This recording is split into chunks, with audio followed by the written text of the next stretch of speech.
Hey guys, so before I get started, I want to give a big shout out to my friend Valkyrie ZV for giving me the inspiration to do a Gran Turismo challenge video.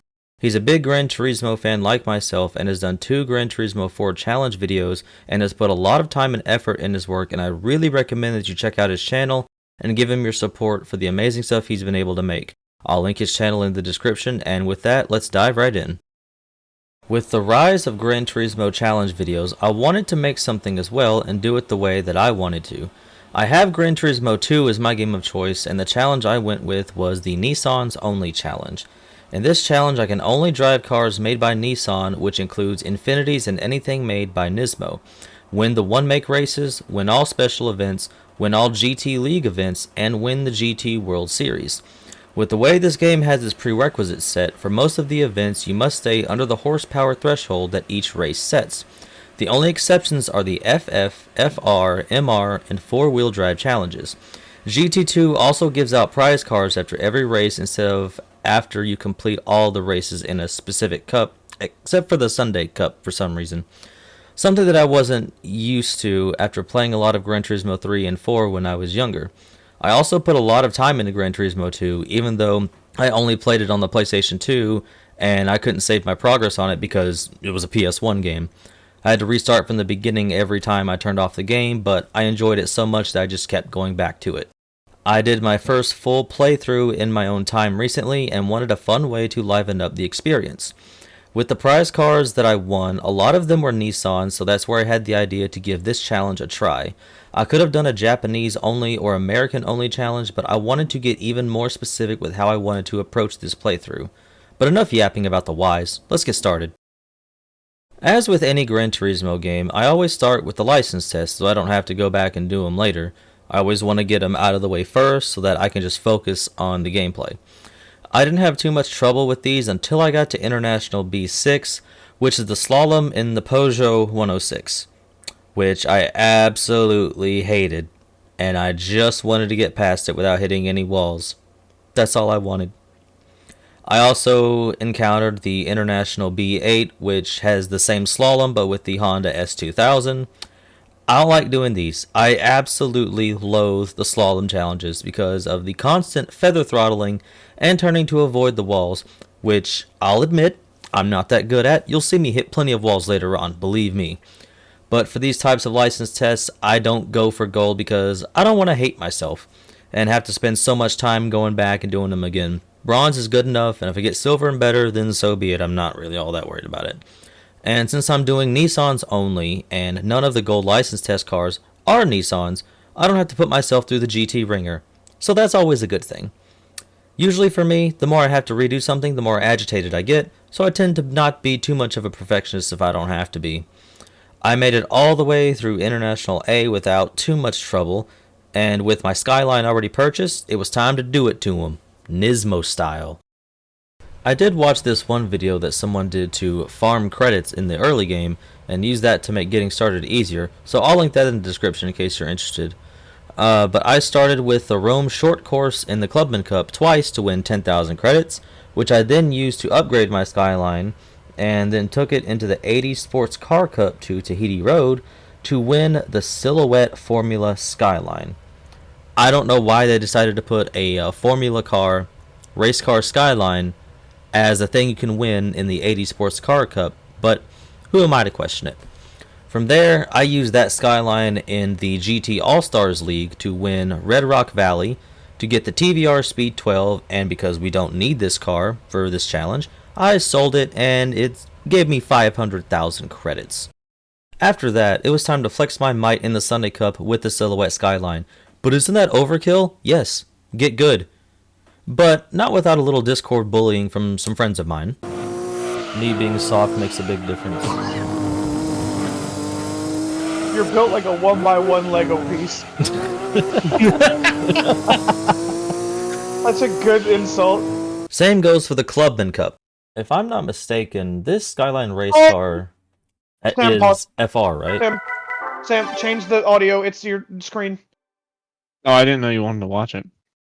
I'm watching it with you. Okay, hold on. Or at least I'm listening to it. And then Bengal started talking, and I heard him 4 times. Alright, you ready? One Bengals is enough. I'm just... Alright, go. Bruh. The voices! The bugs are back. Need to dig them out with the screwdriver.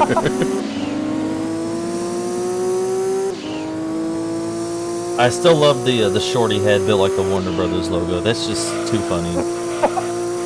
After crushing the competition there, I had mercy on my opponents in the FR challenge and hopped back in my Skyline GTS and purchased a 300ZX for the higher horsepower races, but not before upgrading the hell out of it.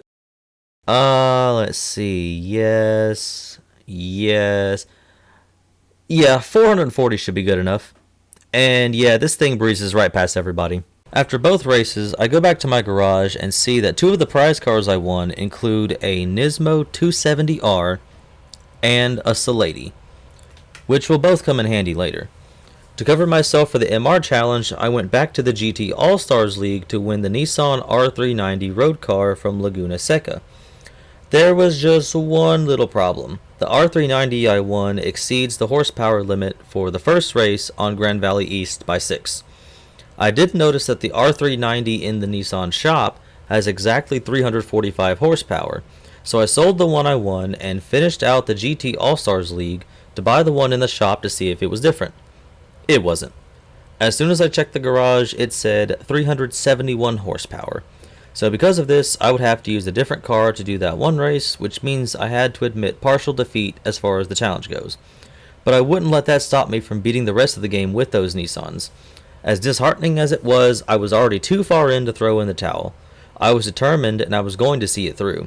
So I just slapped some upgrades on the R390 for the other two races and used the Tom's TO20 I won from the high speed ring to do Grand Valley East, which I then sold immediately afterward. For the 4-wheel drive challenge, I bought a Skyline GTR R34 and put a few upgrades on it while also hitting some sick drifts in the process.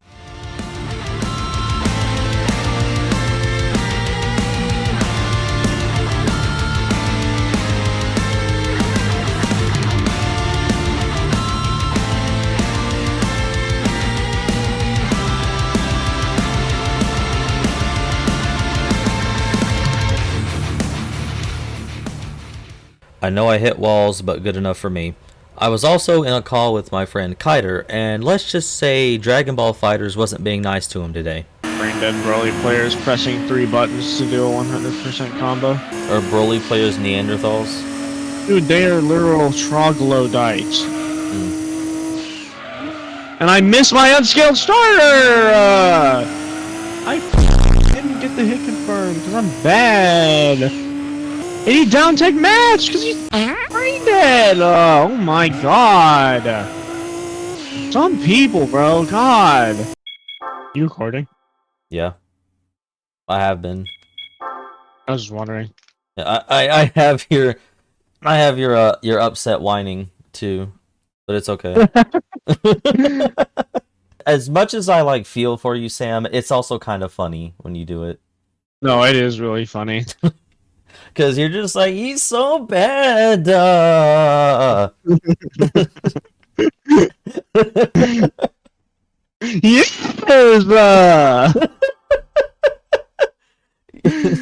I don't understand the trials and tribulations this game puts me through for no reason other than to just piss me the off. So now it was on to the FF challenge, and I had to go buy an FF car since I didn't have one yet.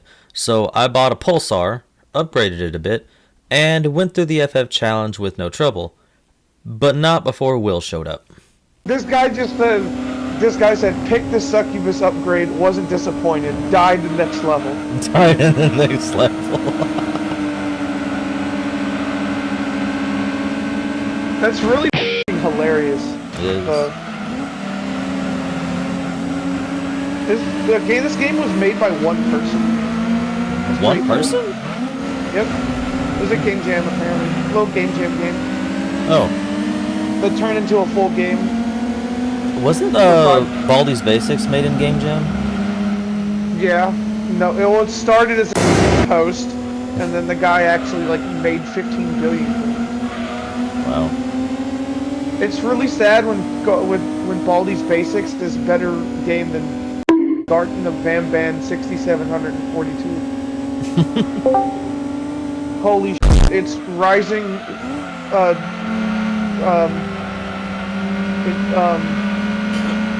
My Metal Gear is rising. I accidentally hi, lifted my Mouse. toaster. Call that Metal Gear Rising. Hi, Mouse. How's it going? I lift- didn't even know you joined. I just hopped in here. I chewed a hole through the wall because I heard some voices on the other side. I lifted my technical toaster. Call that Metal Gear Rising. Tactical toaster. Yeah. Well, we I don't think know that's if they have a Metal Gear. They always have a fucking Metal Gear. They always have Metal Gear. While I was in the Pulsar, I decided to get the one-make races out of the way. After that, I picked up a Nissan Cube for the K-Cup to make myself competitive with the rest of the pack. Oddly enough, these races would be the most frustrating ones in the entire run. Mainly because I'm not going to spend a fortune to upgrade a K car. Let's be honest here. It's not worth it. Then, I bought a Primera wagon and knocked out the Compact Car Cup and the Station Wagon Cup. Still fitting the station wagon theme. Also, I don't know about you, but if I'm a racing fan, I'm not going to Super Speedway to watch regular-ass station wagons battle it out. Why they put this track in this race category? I don't know. But my point still stands. I want my money back. Next was the 80 Sports Car Cup, and for Trial Mountain, I went and bought a Nissan Infiniti G20 for the one race, while hitting one tiny drift in it.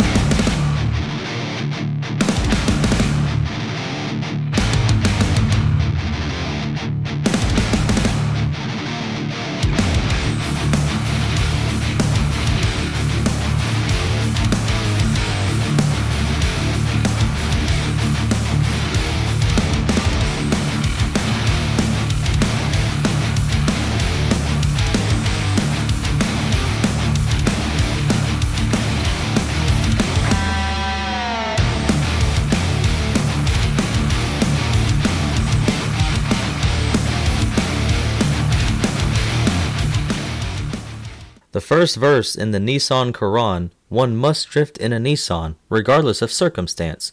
Nismo 1-1. Nothing too eventful of note in the Luxury Sedan Cup, besides me decreeing that the R390 and Silhouette Skyline are luxury sedans to validate me blowing all my opponents away.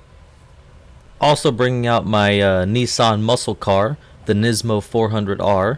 With 2 trips to Seattle Short and Seattle Circuit, this game really likes Seattle for some reason. I mean, it's okay I guess, but you race Seattle a lot in this game. I don't know why. With nothing too memorable happening, I'm going to skip ahead to the GT300. Knowing I'd be up against some more formidable competition, I hopped back into my Silhouette Skyline and showed everyone who owns these tracks.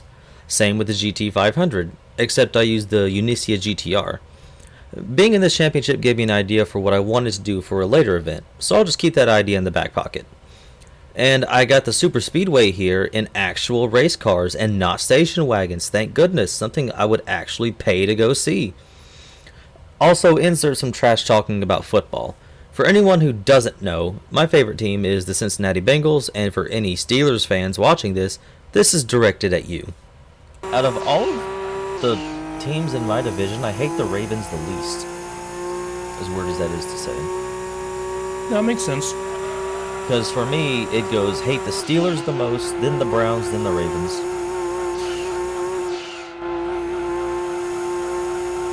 I think I'm Browns above Steelers.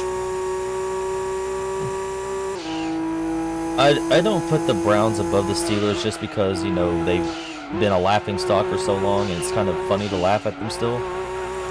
But the Steelers are just insufferable. It's mostly their fans. Like, do you really feel happy about just not having a losing season and getting bounced in the first round every year? Like, is that all you want? Is that all you strive for? Yeah. Losers. Going ahead past the first sets of GT League events, we're at the GT Euro and GT Pacific Leagues. The Euro League has me back in my Silhouette Skyline, decimating the competition because of the 591 horsepower limit. The Pacific League I decided to do a bit differently, mainly because I was bored with the Silhouette. So I bought the Nismo GTR LM road car and used it after a few upgrades. It actually gave me some close races and it was more enjoyable overall, so I'm glad I did that. And now, with all of those out of the way, it was time for the GT World Series. As I alluded to earlier, the idea that I put in my back pocket, I wanted to use something different for this final championship. and that was going to be the Pennzoil Skyline race car. Now, let's just say I wasn't fully used to how this car handles, so I ended up making Trial Mountain a lot harder on myself than it was supposed to be. And just in case you're wondering how that went, here you go.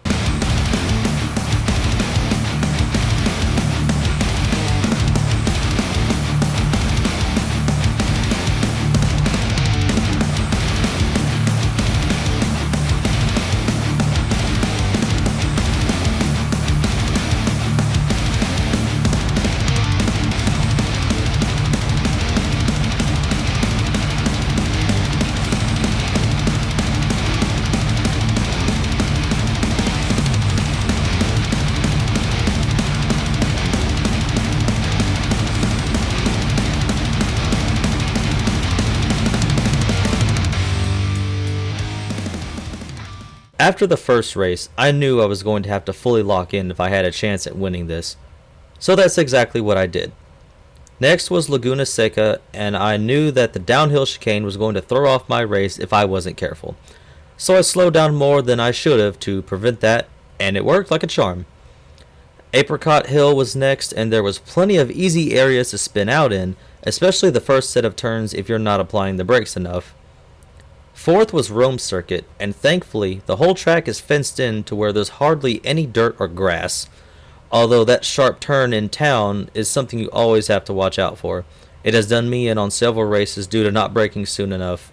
The AI would be really spaced out on this track though.